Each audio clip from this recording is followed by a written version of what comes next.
Afternoon, ma'am. Good afternoon, ma'am. ഇപ്പൊ നമ്മൾ കഴിഞ്ഞ ദിവസം എടുത്ത് വായിച്ചു നോക്കിയിരുന്നോ?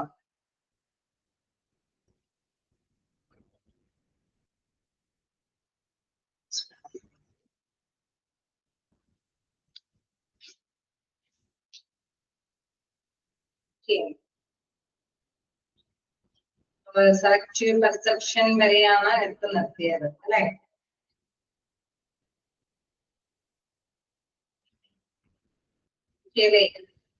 സെലക്റ്റീവ് പെർസെപ്ഷൻ വരെ വായിച്ചു നോക്കിയിരുന്നോ? വായിച്ചു പോകാനായിട്ട് ശ്രമിക്കാട്ടോ. ബിഹേവിയർ ആണ്. അപ്പോ പരമാവധി അത് തന്നെ വായിച്ചു പോകാനായിട്ട് ശ്രമിക്കാം. നമുക്ക് നെക്സ്റ്റ് എടുക്കാം. സ്റ്റീരിയോടൈപ്പിംഗ്.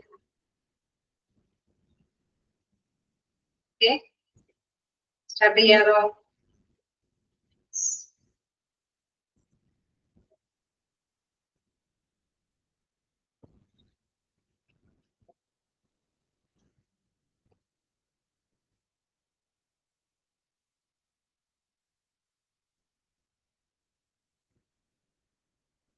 അടുത്ത ഭാഗത്തേക്ക് പോവാം.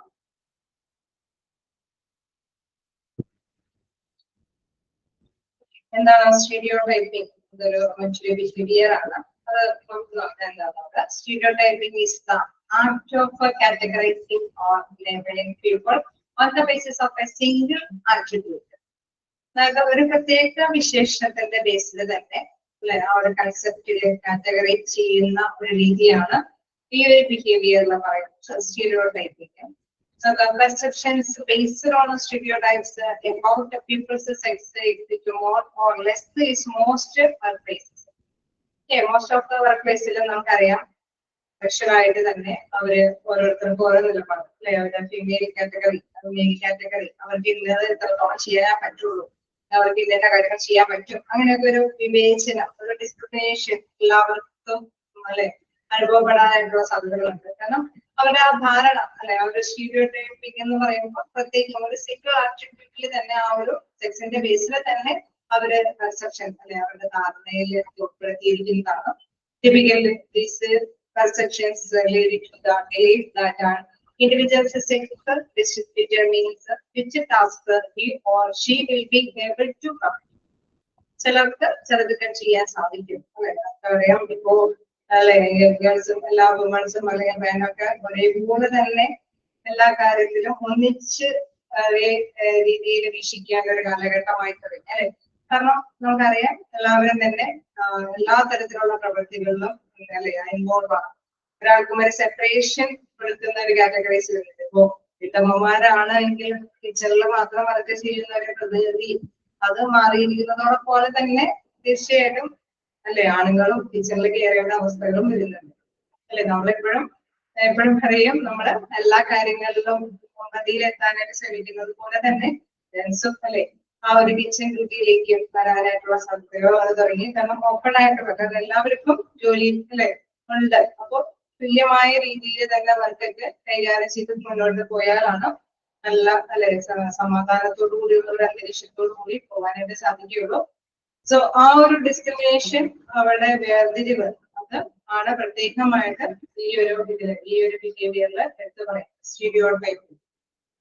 Okay, if a woman sitting behind the table in the office is very often perceived as a clerk and not an executive, but would make the opposite assumption about the man.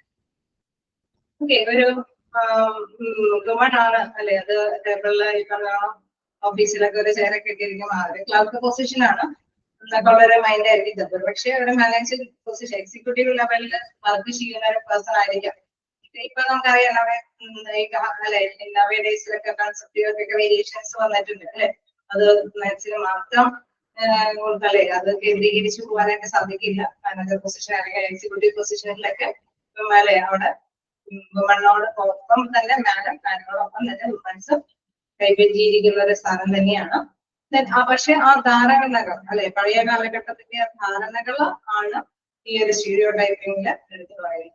Stereotyping involves 3 stages: identifying categories of people, like women, politicians ഒക്കെ നമ്മൾ ഓരോരുത്തരെയും identify ചെയ്യുന്ന പേരുകൾ. അതായത് അവര് അല്ലെ സ്ത്രീജനങ്ങളാണ്, അവര് രാഷ്ട്രീയക്കാരാണ്, ആ ഒരു ഐഡന്റിറ്റിയോട് കൂടിയിട്ടായിരിക്കും രാഷ്ട്രീയക്കാരെ എല്ലാവരും രാഷ്ട്രീയക്കാരുടെ നേച്ചർ ഇതാണ്, അല്ലെങ്കിൽ വുമൻസ് അവരുടെ നേച്ചർ ഇതാണ് അല്ലെ, ആ ഒരു കൺസെപ്റ്റ് ആ ഒരു രീതിയിലാണ് അത് വരുന്നത്. Associated certain characteristics, for example, if a dishonesty is associated with the politicians, we are likely to assume that the next politicians we meet is also untruthful. Okay, dishonesty is സത്യസന്ധമല്ലാത്ത ചില രാഷ്ട്രീയക്കാരല്ലേ, രാഷ്ട്രീയം എന്നൊക്കെ പറയുമ്പോൾ നമുക്കറിയാം കുറച്ചൊക്കെ കുട്ടിയും കുറച്ചൊക്കെ ചിലപ്പോ അല്ലെ, പക്ഷെ എല്ലാവരെയും നമുക്ക് ഒരുപോലെ ആ വീക്ഷണത്തിൽ കൂടെ കാണാനായിട്ട് സാധിക്കും അല്ലെ. എല്ലാ വുമൻസിനെയും ഒരേപോലെ നമുക്ക് കാണാൻ സാധിക്കില്ല. എല്ലാ വുമണും ക്ലർക്കിന്റെ പൊസിഷൻ മാത്രമല്ല ഹാൻഡിൽ ചെയ്യുന്നത്, മാനേജിംഗ് പൊസിഷൻസ് ഹാൻഡിൽ ചെയ്യുന്നവരുണ്ട്.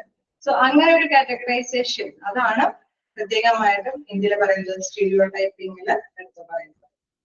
സ്റ്റീരിയോ ടൈപ്പിംഗ് എന്ന് പറയുന്നത് act of categorizing or labeling people on the basis of a single attribute. ഒരു പ്രത്യേകമായിട്ടുള്ളതാണ് അല്ലെ, ട്രഡീഷണൽ ആയിട്ടുള്ള ഒരു കൺസെപ്റ്റിന്റെ ബേസിലായിട്ട് ആ ഒരു രീതിയിൽ തന്നെ ആ ഒരു അല്ലെ അവർക്ക് ആ ഒരു ബിഹേവിയർ നമ്മൾ ചാരി കൊടുക്കുക അല്ലെ. അത് തിരിച്ചും നമുക്കറിയാം ഈ നവേ ഡേയ്സിൽ ഇതൊന്നും ഫോളോ അപ്പ് ചെയ്യാൻ പറ്റാത്ത ബിഹേവിയർ ആണ് അല്ലെ. എല്ലാവരും തന്നെ എല്ലാ പൊസിഷനിലും അല്ലെ ഒരേപോലെ തന്നെ മുന്നോട്ട് ഒരു കാഴ്ചയാണ് നമുക്ക് ഈ കാലഘട്ടത്തിൽ ദർശിക്കാൻ സാധിക്കുന്നത്. ഓക്കെയാണോ സ്റ്റീരിയോ ടൈപ്പിംഗ്?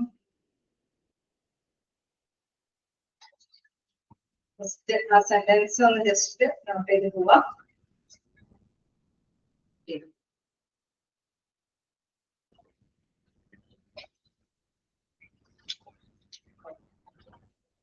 ഇനി നമുക്ക് നോക്കേണ്ടത് പ്രത്യേകമായിട്ടുള്ള രീതിയാണ്, അത് പെർസെപ്ഷൻ ആൻഡ് ആട്രിബ്യൂഷൻ ആണ്. അതും എന്താണെന്നുള്ളത് നമുക്ക് നോക്കാം. എന്താണ് perception is also closely connected to another process known as attribution. Closely നമുക്കറിയാം കണക്റ്റഡ് ആയിട്ടുള്ള ഒരു കാര്യമാണ്. അതായത് ധാരണയും കടപ്പാടും അത് ക്ലോസ്ലി അത് അല്ലെ കണക്റ്റഡ് ആയിട്ടുള്ള ഒരു കാര്യമാണ്. ധാരണയുടെ അടിസ്ഥാനത്തിലാണ് ആ വ്യക്തിയിൽ നിന്ന് അത് അല്ലെ പ്രതീക്ഷിക്കുന്നത്, അല്ല ആ വ്യക്തിയിൽ നിന്ന് നമ്മളെ എന്താണ് ധരിച്ചു വെച്ചിരിക്കുന്നത് അതായിരിക്കും ആ വ്യക്തിയിലേക്ക് ഉണ്ടാവുക അല്ലെ. അതാണ് ധാരണയും ആട്രിബ്യൂഷനും ഒരു ക്ലോസ്ലി കണക്റ്റഡ് ആയിട്ടുള്ള കാര്യം എന്ന് പറയുന്നത്. നമുക്ക് എന്താന്ന് ഡീപ്പായിട്ട് നോക്കാം. Attribution is a mechanism through which we observe the behavior and then attribute the causes to it. Attribution എന്ന് പറയുന്നത് ഒരു മെക്കാനിസം ആണ്. through which we observe the behavior and then attribute the causes. അല്ലെ, നമ്മൾ എന്തെങ്കിലും ഒരു പെരുമാറ്റ ശൈലി അത് വീക്ഷിക്കുമ്പോൾ അല്ലെ നിരീക്ഷണാടിസ്ഥാനത്തിൽ മനസ്സിലാക്കുമ്പോൾ ചില കാരണങ്ങളുണ്ടാവും. നമ്മളിപ്പോ വ്യത്യസ്ത സമയങ്ങളിൽ വ്യത്യസ്ത നിലപാടുകളായിരിക്കും കീപ്പ് ചെയ്യുന്നത്. അപ്പൊ വ്യത്യസ്ത കാരണങ്ങൾ കൊണ്ടാണ് നമ്മൾ വ്യത്യസ്ത നിലപാടുകൾ കീപ്പ് ചെയ്യേണ്ടതായിട്ട് വരുന്നത് അല്ലെ. ഇപ്പൊ സ്കൂളില് കുട്ടികൾ എങ്ങനെ വ്യാപൃതമാകുന്നു അതേ ശൈലി ആയിരിക്കില്ല കുട്ടികൾ വീട്ടില് അല്ലെ. അവിടെ കുറച്ചും കൂടി ഫ്രീഡം ഉണ്ട്, സ്കൂളിൽ കുറച്ചും കൂടി ഡിസിപ്ലിൻ അവരെ ക്യാച്ച് ചെയ്യേണ്ടതായിട്ട് വരും. സാധ്യതയില്ലേ? അങ്ങനെ സാധ്യത ഉണ്ടാവോ ഇല്ലേ? സാഹചര്യത്തിനനുസരിച്ചിട്ടല്ലേ കുട്ടികളുടെ ബിഹേവിയറിൽ വ്യത്യാസം ഉണ്ടാവും. ഓക്കെ, അപ്പൊ അതന്നെയാണ് ഇവിടെ ഉദ്ദേശിക്കുന്നത്. Attribution is a mechanism through which we observe behavior and then attribute causes to it. കാരണങ്ങൾ ഉള്ളത് കൊണ്ട് അവരുടെ സ്വഭാവത്തിൽ നിരീക്ഷിച്ചു കഴിഞ്ഞാൽ അതിൽ ഒരു പ്രത്യേകമായിട്ടുള്ള വൈവിധ്യം കാണാൻ സാധിക്കും.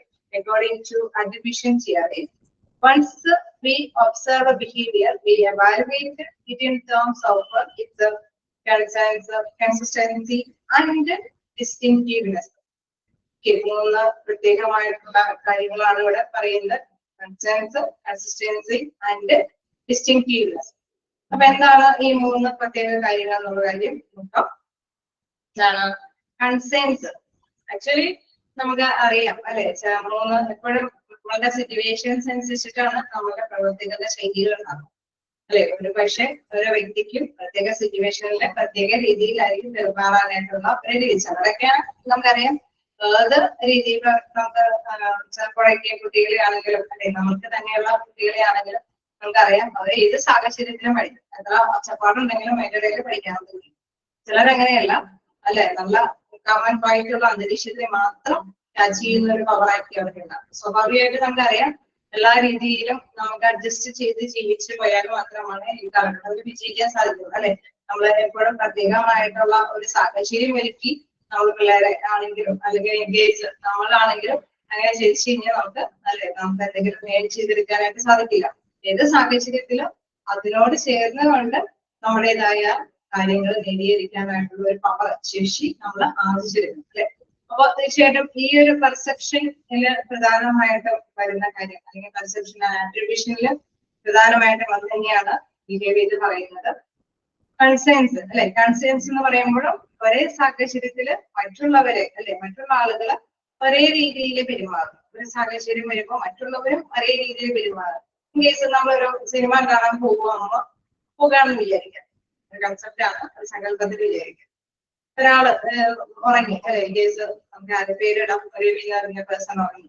കുറെ പേരും ഉറങ്ങിയാണെങ്കിൽ നമുക്ക് ആ പിക്ചറിനെ എങ്ങനെ വാല്യുവേറ്റ് ചെയ്യാൻ സാധിക്കും?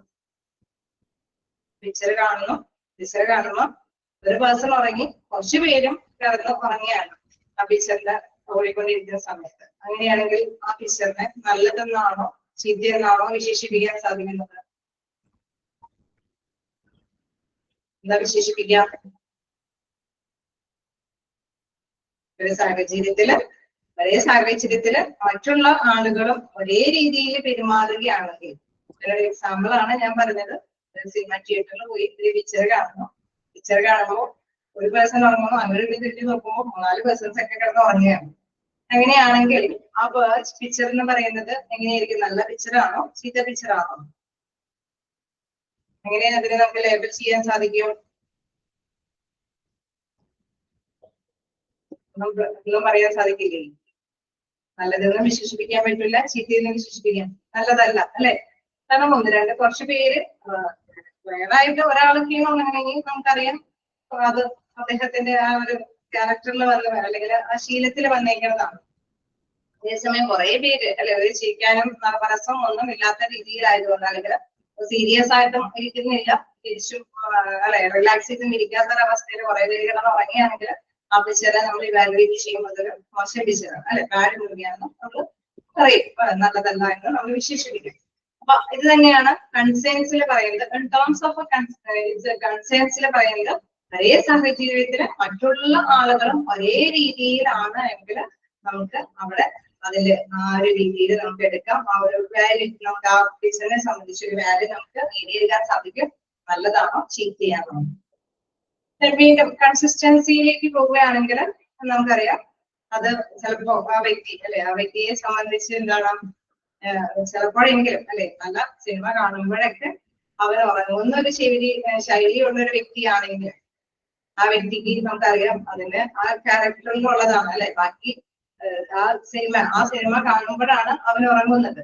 അതുകൊണ്ട് ആ കൺസിസ്റ്റൻസി അല്ലെ അവിടെ പ്രത്യേകമായിട്ടും കൺസിസ്റ്റൻസി എന്നുള്ള ആ ഒരു പിക്ചറിൽ നിന്ന് മാറി കൺസിസ്റ്റൻസിയിലേക്ക് വരുമ്പോൾ എന്താ പറയുന്നത്? ഒരേ വ്യക്തി വ്യത്യസ്ത സാഹചര്യങ്ങളിൽ വ്യത്യസ്തമായിട്ടുള്ള നിലപാടുകൾ. അതായത് ആ വ്യക്തി സിനിമ കണ്ടപ്പോൾ മാത്രമാണ് ഉറങ്ങിയത്, അതേസമയം വേറെ എന്തെങ്കിലും കാര്യമാണ് ചെയ്യണമെങ്കിൽ ആ വ്യക്തി ഉറങ്ങുന്നില്ല. മറ്റൊരു സിനിമ കാണുകയാണെങ്കിൽ ആ വ്യക്തി ഉറങ്ങുന്നില്ല. സോ അതിന് ആ വ്യക്തിക്ക് ആ പിക്ചറിനോട് ആ വ്യക്തിക്ക് തോന്നിയ ഒരു മനോഭാവമാണ്. ഓക്കെ. കൺസേൺസിൽ മറ്റുള്ളവരും ഈ വ്യക്തിയെ പോലെ തന്നെയാണ് വ്യാപൃതമാകുന്നത്. അതേസമയം കൺസിസ്റ്റൻസിയിൽ എന്താണ്? ആ ഒരു വ്യക്തി മാത്രമാണ് ഉറങ്ങുന്നത്, ബാക്കിയുള്ളവരൊന്നും ഉറങ്ങുന്നില്ല. സോ ആ വ്യക്തിക്ക് പേഴ്സണൽ ആയിട്ട് എന്തോ പ്രോബ്ലം ഉള്ളത് കൊണ്ടാണ് ആ വ്യക്തി ഉറങ്ങുന്നത്. അങ്ങനെയല്ലേ നമുക്ക് അനുമാനിക്കാൻ പറ്റുള്ളൂ? പിക്ചർ മോശം എന്ന് നമുക്ക് പറയാൻ പറ്റുമോ? കാരണം ആ വ്യക്തി മാത്രമല്ലേ ഉറങ്ങുന്നുള്ളൂ. യെസ്. കാരണം ബാക്കി എല്ലാവരും ഉറങ്ങുന്നില്ല, അപ്പൊ പിക്ചർ മോശമാണെന്ന് നമുക്ക് പറയാൻ പറ്റില്ല. ആ വ്യക്തിയുടെ എന്തോ ഇഷ്യൂ അല്ലെ, എന്തെങ്കിലും ഹാർഡ് വർക്കൊക്കെ ചെയ്തിട്ടായിരിക്കും പിക്ചർ കാണാൻ വന്നത്. സോ ആ വ്യക്തിക്ക് അവിടെ ഫിലിം ആസ്വദിക്കാൻ പറ്റുന്നു. സോ അത് പേഴ്സണൽ ആയിട്ടുള്ള ഒരു മാറ്റർ ആയിട്ട് വരുന്നു. സോ അതിനെയാണ് നമ്മൾ കൺസിസ്റ്റൻസി എന്ന് പറയുന്നത്. പേഴ്സണൽ ആയിട്ടുള്ള ഒരു കാര്യമാണ് വരുന്നത്. അപ്പോ നമ്മൾ കൺസിസ്റ്റൻസിൽ പറഞ്ഞു ഒരേ രീതിയിൽ തന്നെ മറ്റുള്ളവരും വ്യാപകമാവുകയാണെങ്കിൽ അതിനെയാണ് നമ്മൾ കൺസിസ്റ്റൻസി എന്ന് പറയുന്നത്. പക്ഷെ കൺസിസ്റ്റൻസിയിൽ ആ ഒരു പ്രത്യേക വ്യക്തി മാത്രമാണ് ആ സാഹചര്യത്തിൽ അങ്ങനെ ഉറങ്ങുന്ന നിലപാടിലേക്ക് എത്തുന്നത്. ഇനി വീണ്ടും നമുക്കൊരു മൂന്നാമതൊരു കാറ്റഗറി ഉണ്ട്. അതെന്താന്നുള്ളത് നോക്കാം. അതിൽ പറയുന്നത് എന്താണ്? Distinctiveness Consistency is the degree to which the same person behave in the same way at different times. നമ്മള് നേരത്തെ പറഞ്ഞു ആ ഒരു പേഴ്സൺ ആ ടൈമിൽ കിടന്ന് ഉറങ്ങുന്നു. ഇനി വ്യത്യസ്ത സമയത്ത് ചിലപ്പോൾ ആണെങ്കിൽ അദ്ദേഹം ഹാർഡ് വർക്ക് ഒന്നും ഇല്ലാത്ത സമയമാണെങ്കിൽ അതിൽ റിലാക്സ് ചിലപ്പോൾ വെച്ചിട്ട് കണ്ടേനെ. സാഹചര്യത്തിലായതുകൊണ്ടാണ് അദ്ദേഹത്തിന് അങ്ങനെ ഉറക്കം വളരേണ്ട വന്നത്. മറ്റു പേഴ്സൺസിനൊന്നും അവിടെ ഉറക്കം ഫീൽ ചെയ്യുന്നില്ല. സോ മൂവി നമ്മൾ നല്ലതാണെന്ന് അഭിപ്രായപ്പെടും. Then when the distinctiveness is the extent to which it is the same way in other situations.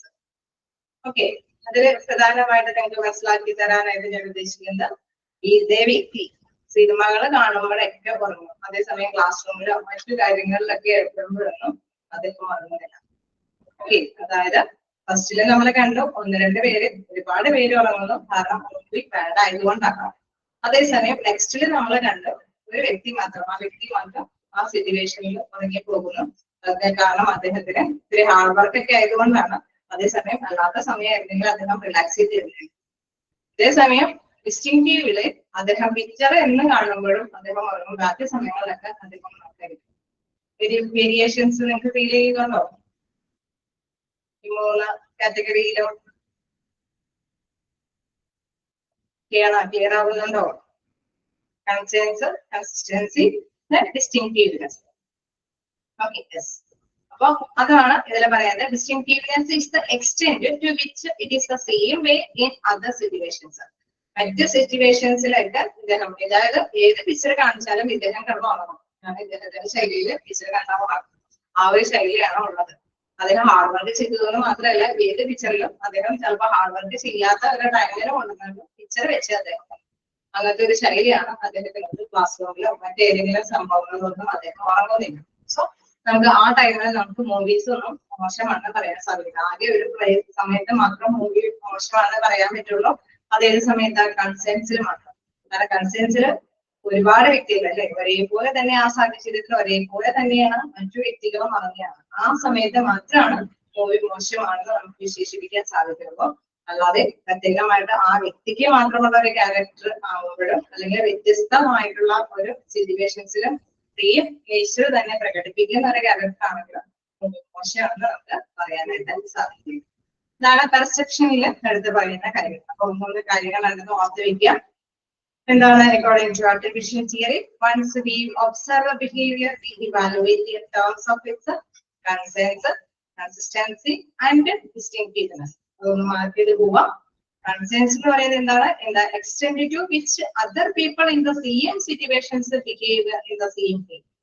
മറ്റു പീപ്പിൾസും ആ ഒരു സെയിം വേയിൽ ഒരേപോലെ തന്നെയാണ് പ്രകടമാക്കുന്നതെങ്കിൽ അത് conscience. Consistency is the degree to which the same person behave in the same way at different times. വ്യത്യസ്ത ടൈമുകളിൽ അദ്ദേഹം വ്യത്യസ്ത രീതിയിൽ പെരുമാറുന്നുണ്ട്. അതായത് ശീലം ഉള്ളത് കൊണ്ട് മാത്രമാണ് അദ്ദേഹം ഉറങ്ങിയത്. അല്ലാത്ത സമയത്ത് പിക്ചർ കാണിച്ചു കൊടുത്താൽ അദ്ദേഹം ചിലപ്പോൾ റിലാക്സ് ചെയ്ത് സിനിമ കണ്ടേനെ. ഓക്കെ, അത് ക്ഷീണമായത് കൊണ്ടാണ്. ഡിഫറെന്റ് ടൈംസിൽ വ്യത്യസ്തമായിട്ടുള്ള രീതിയിലാണ് അദ്ദേഹം പെരുമാറുന്നത്. The distinctiveness is the extent to which it is the same way in other situations. Okay, ഏത് സിനിമ വെച്ച് കൊടുത്താലും അതർ സിറ്റുവേഷൻസിലാണെങ്കിലും ഇദ്ദേഹം ഇതേ നേച്ചർ തന്നെ പ്രകടമാവുള്ളൂ. സിനിമ കണ്ടു കഴിഞ്ഞാൽ അദ്ദേഹം അല്ലെ ബസ്സിൽ കയറി കഴിഞ്ഞ് കഴിഞ്ഞാൽ ചിലര് എന്താണ് അതായത് അവരുടെ ശൈലിയിൽ വിടുന്നത്. ചിലര് ഭയങ്കര ഭയങ്കര ക്ഷീണമൊക്കെ ഉണ്ടെങ്കിൽ മാത്രമാണ് ലോങ് ട്രിപ്പിൽ ഉറങ്ങിപ്പോകും അല്ലെ. ചിലര് നമുക്കറിയാം. അപ്പൊ യാത്രയുടെ ആ വിശേഷണം നമുക്ക് വേർതിരിച്ചെടുക്കാനായിട്ട് സാധിക്കും. ഓരോരുത്തരുടെ ക്യാരക്ടറിൽ വരുന്ന കാര്യങ്ങളാണ്. നമ്മൾ പേഴ്സണലി നമ്മൾ നോക്കുകയാണെങ്കിൽ ഓർഗനൈസേഷൻ ബിഹേവിയറിൽ എന്താണ് മെയിൻ ചെയ്യുന്നതെന്ന് വെച്ച് കഴിഞ്ഞാൽ അത് ചിലർക്ക് ചില ഡ്യൂട്ടികൾ ചെയ്തു കൊടുത്ത് ഇങ്ങനെ ഏൽപ്പിച്ചു കൊടുത്തു കഴിഞ്ഞാൽ അവർ കേരളത്തെ കാണിക്കുള്ളൂ. ചില കാര്യങ്ങളിൽ നല്ല ചില സാഹചര്യമായതുകൊണ്ടായിരിക്കാം അവരത്രയും അശ്രദ്ധ കാണിച്ചത്. ആ സിറ്റുവേഷനിലായിട്ട് ചേഞ്ച് കൊണ്ടായിരിക്കും എന്ന് ബിലീവ് ചെയ്യണം. അങ്ങനെയുള്ള ബിഹേവിയർ തിരിച്ചറിയണം. Suppose either within the same person internal or outside the person external led to driving the behavior. Okay, നമുക്കറിയാം. നമ്മൾ നേരത്തെയൊക്കെ പറഞ്ഞതാണ് അല്ലെ. ചിലതൊക്കെ ഭാഗ്യമുണ്ട്, അല്ലാതെ ഹാർഡ് വർക്കിംഗ് കൊണ്ട് നമ്മൾ നല്ലത് കണ്ടെത്തുന്നവരുണ്ട് അല്ലെ. നമ്മൾ ഹാർഡ് വർക്ക് ചെയ്തിട്ട് നമ്മളെ റിസൾട്ട് നേടിയെടുക്കുന്ന ഇന്റേണൽ ആയിട്ടുള്ള ബിഹേവിയർ ഉണ്ട്. നമ്മുടെ മൈൻഡിൽ നമുക്കറിയാം ആ ഒരു പെരുമാറ്റ ശൈലി ഉണ്ടാവും. ചിലരൊന്നും ഹാർഡ് വർക്ക് ഒന്നും ചെയ്യില്ല, അത് ഭാഗ്യം ഉണ്ടെങ്കിൽ എനിക്ക് കിട്ടും, അങ്ങനെയുള്ള രീതി ആ ഒരു ഉദ്ദേശമായിരിക്കും അവരുടെ മൈൻഡിൽ ഉണ്ടാവുന്നത്. ആ ഒരു പോയിന്റ് കൂടി അവിടെ എടുത്ത് പറയുന്നുണ്ട്. ഫോഴ്സസ് ഏതർ നമ്മുടെ പ്രചോദനം അല്ലെങ്കിൽ നമ്മളെ ഉത്ബോധിപ്പിക്കുന്നത് within the person, internal or outside the person, external to driving the behavior. അവരുടെ പെരുമാറ്റത്തില് ഇന്റേണൽ ആയിട്ടുള്ള ഫോഴ്സ് ഉണ്ടാവാം, അതായത് ഹാർഡ് വർക്ക് ചെയ്താൽ എനിക്ക് കിട്ടും എന്നുള്ള ഒരു പ്രചോദനം ഉണ്ടാവാം. അതല്ലാതെ മറ്റൊരു പ്രചോദനം ഉണ്ടാവും, അതാണ് എക്സ്റ്റേണൽ. എന്താണെന്ന് പറയുന്നത്, ഭാഗ്യമൊക്കെ ഉണ്ടെങ്കിൽ കിട്ടും എന്നുള്ള ഒരു മനോഭാവമുള്ള ഒരു ബിഹേവിയറും ഉണ്ടാവാനായിട്ടുള്ള സാധ്യത. നമുക്ക് നെക്സ്റ്റ് പാരഗ്രാഫിലേക്ക് നോക്കാം. For example, if you observe that, ഞാനൊരു എക്സാമ്പിൾ അവിടെ പറഞ്ഞു കഴിഞ്ഞു, നിങ്ങൾ അത്യാവശ്യം ക്യാച്ച് ചെയ്തെന്ന് തോന്നുന്നു അല്ലെ? എക്സാമ്പിളില് അത്യാവശ്യം ക്യാച്ച് ചെയ്തില്ലേ? ക്യാച്ച് ചെയ്തോ? ഓക്കെ. വീണ്ടും ഒരു എക്സാമ്പിൾ അവിടെ വരുന്നുണ്ട്, നമുക്ക് നോക്കാം. For example, if you observe that an employee is a much more motivated than the people around her, low concerns, is a consistently motivated, high consistency, and seems to work hard no matter what the task, low instinctive, you might conclude that internal factors are opposing the behavior. Okay, internal and external factors നമ്മൾ പറഞ്ഞു. Internal എന്ന് പറഞ്ഞപ്പോൾ നമ്മൾ പറഞ്ഞു നമ്മുടെ മനോഭാവം, നമ്മൾ hard work ചെയ്താൽ അല്ലെങ്കിൽ ഡ്യൂട്ടി നമ്മൾ ചെയ്യുമ്പോൾ നമുക്ക് നല്ലൊരു ഔട്ട്കംസ് കാഴ്ചവെക്കാൻ സാധിക്കും എന്നുള്ളൊരു മൈൻഡ് ഉള്ളവരുണ്ട്. അതിപ്പോ എങ്ങനെ ചെയ്താലും കുഴപ്പമൊന്നുമില്ല, അല്ലേ? ഭാഗ്യം ഉണ്ടെങ്കിൽ ചീത്തയൊന്നും കേൾക്കാതെ നമുക്ക് രക്ഷപ്പെടാം എന്നുള്ള മനോഭാവത്തോടെ ഡ്യൂട്ടി ചെയ്യുന്നവരും ഉണ്ടാകും. അപ്പൊ ഇതിലെ പ്രധാനം പറയാണ് more motivated than people around her, low concerns. അപ്പൊ അവിടെ ലോ ആയിട്ട് ഉള്ള മോട്ടിവേറ്റഡ് ആണ് എങ്കിൽ അവർക്ക് ലോ കൺസേൺസ് ആയിരിക്കും, അവര് റഫായിട്ട് അല്ലെ ഒരു രീതിയായിരിക്കും. ഇൻകൺസിസ്റ്റന്റ്ലി മോട്ടിവേറ്റഡ്, ഹൈ കൺസിസ്റ്റൻസി. മോട്ടിവേറ്റഡ് ആയിട്ടുള്ള പീപ്പിൾസ് ആണെങ്കിൽ എന്താണ്, ഞാനിപ്പോ അത്യാവശ്യം വർക്ക് ചെയ്തിട്ട് കുറച്ചും കൂടി പ്രൊഡക്ഷൻ ഒക്കെ കൂട്ടുകയാണെങ്കിൽ എനിക്ക് ഒരു അവാർഡൊക്കെ കിട്ടുന്ന ഒരു മോട്ടിവേഷൻ ഉണ്ടെങ്കിൽ എന്താണ്, അവര് നന്നായിട്ട് വർക്ക് ചെയ്യും അല്ലെ? അവാർഡ് കിട്ടുമല്ലോ എന്നുള്ള ഒരു മനോഭാവത്തിൽ അവർ വർക്ക് ചെയ്യാനൊക്കെ ഒരു സാധ്യതയുണ്ട്. And seems to work hard no matter what the task, low distinctive. പ്രത്യേകിച്ച് ഒരു മാറ്റർ ഒന്നും ഇല്ലായെങ്കിൽ ആ ഒരു കെയർലെസ് ആയിട്ടുള്ള ഒരു രീതിയായിരിക്കും അവർക്ക് ഉണ്ടാവുക. ഇതിൽ പ്രധാനമായിട്ടും മനസ്സിലാക്കേണ്ടത് മോട്ടിവേറ്റഡ് ആയിട്ടുള്ള എംപ്ലോയീസ് കൂടുതൽ ആത്മാർത്ഥമായിട്ട് വർക്ക് ചെയ്യാം. കാരണം അവർക്ക് എന്തെങ്കിലും ഓഫർ അവർക്ക് കൊടുക്കുന്നുണ്ടെങ്കിൽ ആ ഓഫർ വഴി അവർക്ക് ഏറ്റവും കൂടി നല്ല ഒരു ബെറ്റർ ആയിട്ടുള്ള ഒരു സിറ്റുവേഷൻസ് അറേഞ്ച് ചെയ്ത് കിട്ടും എന്നൊരു മനോഭാവത്തിന്റെ ബേസിൽ അവരെ ഹാർഡ് വർക്ക് ചെയ്യാനൊക്കെയായിട്ട്. For instance, is that suppose a manager observes that an employee is late for meeting, the manager might realize that this employee is the only one who is late. Low concerns. Okay, നമ്മളിപ്പോ manager ഇടയ്ക്ക് അല്ല ഓഫീസിലൊക്കെ വരുമ്പോൾ അദ്ദേഹം late ആയിട്ട് ഒരു employee late ആയിട്ടാ വന്നെങ്കിൽ അവരെ സംബന്ധിച്ച് ഒരു ധാരണയുണ്ട്. ഓക്കെ, അല്ലെ അവര് നല്ല കൃത്യസമയത്ത് പങ്ക്ച്വാലിറ്റി കീപ്പ് ചെയ്യാത്തതാണ് എന്നുള്ളൊരു മനോഭാവം ഉണ്ട്. Because that he is often late for other meetings, high consistency. വീണ്ടും മീറ്റിംഗ് ഒക്കെ വിളിച്ചു കൊടുക്കുമ്പോൾ അതേ വ്യക്തി വീണ്ടും ലേറ്റ് ആവുമ്പോൾ എന്താണ്, ശരിയാണല്ലോ, അതിന് ശരിക്കും ലേറ്റ് ആവുന്നൊരു അല്ലെ ഒരു രീതിയാണ് അവരുടെ മനോഭാവത്തിൽ, മാനേജറിന്റെ മനോഭാവത്തിൽ ഉണ്ടാവുന്നത്. And subsequently recall the same employee is something late for work, not distinctive. അപ്പോ തുടർന്നും എന്താണ്, അവരെപ്പോഴും ആ ഒരു ധാരണയിൽ തന്നെയായിരിക്കും ആ എംപ്ലോയിനെ എംപ്ലോയർ അല്ലെങ്കിൽ മാനേജർ കാൽക്കുലേറ്റ് ചെയ്യുന്നത്. നമുക്കറിയാവുന്നതാണ്, തൊഴിലുടമ വരുമ്പോഴും ലേറ്റ് ആവുന്നവരെ വീണ്ടും എന്തെങ്കിലും സമയത്ത് വരുമ്പോഴും ലേറ്റ് ആയിട്ട് കാണുകയാണെങ്കിൽ അവരെ സംബന്ധിച്ചൊരു ധാരണ തീർച്ചയായിട്ടും എംപ്ലോയർ ഉണ്ടാവും. ആ ഒരു ധാരണയിൽ വെച്ചായിരിക്കും അവരുടെ പെരുമാറുന്നത്. This pattern of attributions might cause the manager to decide that the individual's behavior is something that should be changed. At this point, the manager might meet with the subordinate to establish some predictive consequence for future readiness. Okay, നമുക്കറിയാം in case ഇങ്ങനെ breaking കാര്യങ്ങളൊക്കെ വരുമ്പോൾ അവർ വീണ്ടും വേണ്ട എന്താ അതിന്റെ ഇത്തരം നടപടികളൊക്കെ create ചെയ്യാനായിട്ട് തുടങ്ങും. കാരണം മാനേജറിന്റെ മൈൻഡിൽ ഓരോരുത്തരെയും കുറിച്ചിട്ട് ഓരോ ധാരണകൾ ഉണ്ടാവും. അത് കീപ്പ് ചെയ്യുന്നതനുസരിച്ചിട്ടായിരിക്കും അവിടെ വീണ്ടും എന്തെങ്കിലും പണിഷ്മെന്റ് കൊടുക്കണമെങ്കിൽ അതിനനുസരിച്ച് കൊടുക്കും. അതല്ലെങ്കിൽ മോട്ടിവേറ്റ് ചെയ്ത് കൊടുക്കേണ്ടതുണ്ടെങ്കിൽ അതിനനുസരിച്ചുള്ള മോട്ടിവേഷൻസ് കൊടുത്ത് അവരെ നല്ല ഡെവലപ്പ് ചെയ്തെടുക്കാനായിട്ട് ഉള്ള നടപടികൾ ചെയ്യും.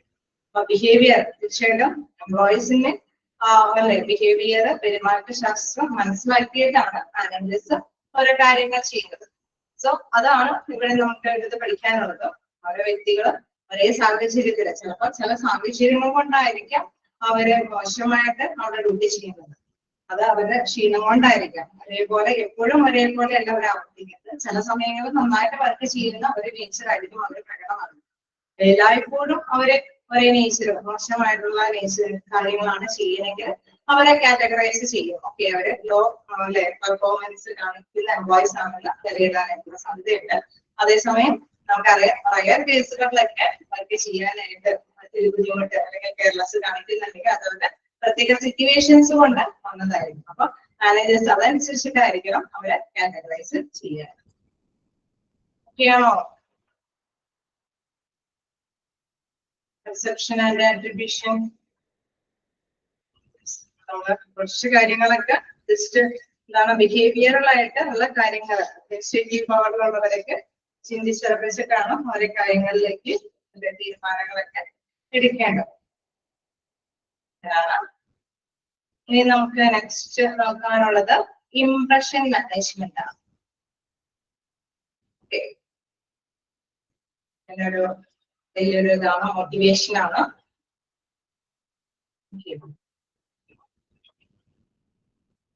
എല്ലാവരുടെയും ചാപ്റ്റേഴ്സ് ഒക്കെ തീർന്നാണ്. നമ്മുടെ ചാപ്റ്റർ മാത്രമായ അല്ലേ സ്പീഡിൽ പറഞ്ഞു പോകാൻ പറ്റില്ല. ഇല്ല, കാരണം നമുക്കൊന്ന് ചെറുതായിട്ട് അല്ലെ ചെറിയ എക്സാമ്പിൾ ഒക്കെ കൊടുത്തിട്ട് നമുക്കത് ക്യാച്ച് ചെയ്യാൻ പറ്റുള്ളൂ. അങ്ങനെ അതല്ലേ ലാംഗ്വേജിൽ തന്നെ കുറച്ച് ക്യാച്ച് ചെയ്താലാണ് അത് നമ്മുടെ മൈൻഡിൽ. അപ്പൊ ഇനി നമുക്ക് ഇംപ്രഷൻ മാനേജ്മെന്റ് എന്താണെന്ന് നോക്കാം.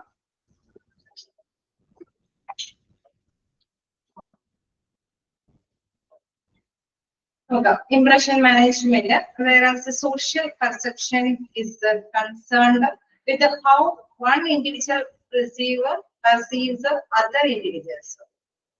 Impression management is the process by which people attempt to manage or control the perceptions of other form of them. അതായത് നമ്മള് മറ്റുള്ളവരെ അല്ലെ one individual perceives other individuals മറ്റുള്ളവരെ എങ്ങനെ കാണുന്നു ആണ് ഇംപ്രഷൻ.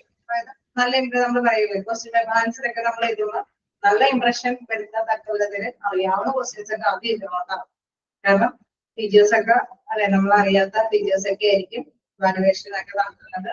സോ ഒരു ടെസ്റ്റ് അല്ലെ ഒരു നോളജ് അതായത് ആ വ്യക്തിയെ കുറിച്ചിട്ട് വാലുവേറ്റ് ചെയ്യുമ്പോൾ ആദ്യം കാണുന്ന പേപ്പറിലൊക്കെ നന്നായിട്ട് തന്നെ അറിയാവുന്ന ആൻസേഴ്സ് ഒക്കെ എഴുതുമ്പോൾ എന്താ പറയുക ഇംപ്രഷൻ ഉണ്ടാവും. ഇംപ്രഷൻ അങ്ങനെയല്ലേ നമ്മൾ ഇംപ്രഷനെ കുറിച്ചിട്ട് കുട്ടികൾക്കൊക്കെ പറഞ്ഞു കൊടുക്കുന്നത്. അതായത് ഇവാലുവേറ്റ് അല്ലെ മറ്റുള്ളവരെ one individual perceive other individuals മറ്റുള്ളവരെ എങ്ങനെയാണ് ഒരു ഇൻഡിവിജ്വല് മനസ്സിലാക്കിയെടുക്കുന്നത് ധരിച്ചെടുക്കുന്നത് അതിനെയാണ് എന്ത് പറയുന്നത് ഇംപ്രഷൻ എന്ന് പറയുന്നത്. ഓക്കെ, ക്ലിയർ ആയിട്ടാണെന്ന് വിചാരിക്കുന്നു. ഒരു ആൻസർ ഷീറ്റില് നമ്മള് ഫസ്റ്റ് എല്ലാം അറിയാവുന്ന ക്വസ്റ്റ്യൻസ് ആണ് അറ്റൻഡ് ചെയ്യാനായിട്ട് കുട്ടികളോട് പറയാറ്. അത് കാരണം എന്തുകൊണ്ടാണ് അല്ലെ നോക്കുന്ന ഇവാലുവേഷൻ നടത്തുന്നവർക്ക് നല്ലൊരു ഇംപ്രഷൻ വരുത്താൻ വേണ്ടി ഒരു വ്യക്തി മറ്റുള്ളവരെ ഇവാലുവേറ്റ് ചെയ്യുമ്പോൾ അല്ലെ നമുക്ക് നല്ല ധാരണകളുണ്ട്. Impression management is the process by which people attempt to manage or control the perceptions other forms of them. Okay, ധാരണകൾക്ക് അനുസരിതമായിട്ട് മറ്റു പീപ്പിൾസ് എല്ലാം അല്ലെ ഉദ്ദേശിച്ച കാര്യങ്ങൾക്ക് അനുസൃതമായിട്ട് തന്നെയാണ് ഫോളോ എന്ന് ഇവാലുവേറ്റ് ചെയ്യുന്നത് ഇംപ്രഷൻ മാനേജ്മെന്റ് ചെയ്യുന്നത്. ഇംപ്രഷൻ വരുന്നത് അല്ലെ മാനേജ്മെന്റിന് നല്ലൊരു ഇംപ്രഷൻ ഉണ്ടാവുന്നെങ്കിൽ പീപ്പിൾസ് നല്ല രീതിയിലുള്ള പെർഫോമൻസ് അവിടെ കാഴ്ചവെക്കണം. There is often a tendency for people to try to present themselves in such a way as to impress others in a socially desirable way. സ്വാഭാവികമായിട്ടും നമുക്കറിയാം പൊതുവെ അല്ലെ അവര് ആഗ്രഹിക്കുന്നവര് മാനേജ്മെന്റ് എന്താണോ ആഗ്രഹിക്കുന്നത് ഡിസൈറബിൾ ആയിട്ടുള്ള കാര്യം എന്താണോ ആ ഒരു രീതിയിലേക്ക് തന്നെയായിരിക്കും അവിടെയുള്ള അല്ലെ എംപ്ലോയീസ് അവിടെയുള്ള പീപ്പിൾസ് ഒക്കെ ടെൻഡൻസി അവരുടെ ടെൻഡൻസികളൊക്കെ അതിലേക്ക് തന്നെ ചൂണ്ടും അല്ലെ ആ രീതിയിൽ തന്നെ പ്രകടമാക്കാനായിട്ട് ശ്രമിക്കും. Thus, the impression management has a considerable implication for areas such as the validity of performance appraisals and a pragmatic political tool for one to climb the ladder of success in the organization. Okay, so performance appraisal അല്ലെ നമ്മള് എന്തെങ്കിലും employees എന്തെങ്കിലുമൊക്കെ ഡ്യൂട്ടികളൊക്കെ ചെയ്യുന്നുണ്ടെങ്കിൽ അത് അല്ലെ വിലമതിക്കുന്നതാണോ തീർച്ചയായിട്ടും നമുക്കറിയാം നമ്മളിപ്പോ എന്തെങ്കിലും പ്രൊഡക്ഷൻ ഒക്കെ ഉണ്ടെങ്കിൽ ഇത്രയും ഉത്പാദിപ്പിക്കുക എന്ന് പറഞ്ഞാൽ അതിനേക്കാൾ കൂടുതൽ നമ്മൾ ഉത്പാദിപ്പിക്കുകയാണെങ്കിൽ അവരെ സംബന്ധിച്ച് ആ എംപ്ലോയിനെ സംബന്ധിച്ച് മാനേജ്മെന്റ് എന്താ ധരിക്കുന്നത് able ആയിട്ടുള്ള പേഴ്സൺ ആണ് അല്ലെ. Impression management has considerable implications for areas such as the validity of performance appraisal. പെർഫോമൻസുകൾ നമ്മൾ വളർത്തിക്കൊണ്ടുവരാനായിട്ട് അത് ഇച്ചിരി കൂടി നിലവാരമുള്ളതാക്കി തീർക്കാനായിട്ടുള്ള നടപടികളായിരിക്കും എപ്പോഴും ഇംപ്രഷൻ മാനേജ്മെന്റ് കൺസിഡർ ചെയ്യുന്നത്.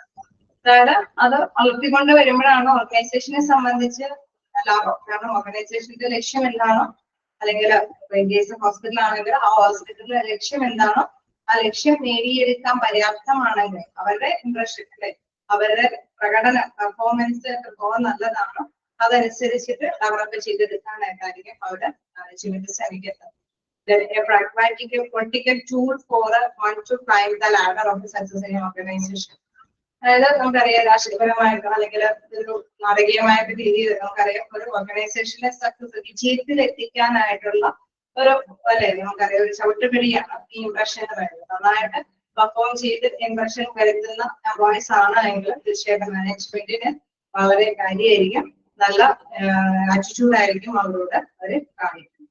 ഇംപ്രഷൻ മാനേജ്മെന്റ് എന്ന് പറയുന്നത് നമുക്കറിയാം നല്ല പ്രകടനം കാണിച്ചു വെക്കുന്നവരെ അതാണ് തീർച്ചയായിട്ടും നമ്മൾ ഉദ്ദേശിക്കുന്നത്. അങ്ങനെയുള്ളവരെ ഇവാലുവേറ്റ് ചെയ്യുമ്പോൾ അവരെ പോഷിപ്പിച്ചു കൊണ്ടുവരാനായിട്ട് മാനേജ്മെന്റ് ശ്രമിക്കും.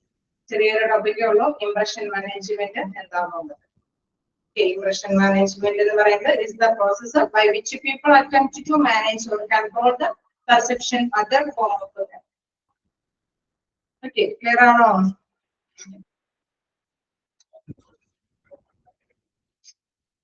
ക്ലിയർ ആണോ? നമുക്ക് നെക്സ്റ്റ് നോക്കാനുള്ളത് മോട്ടിവേഷൻ ആണ്.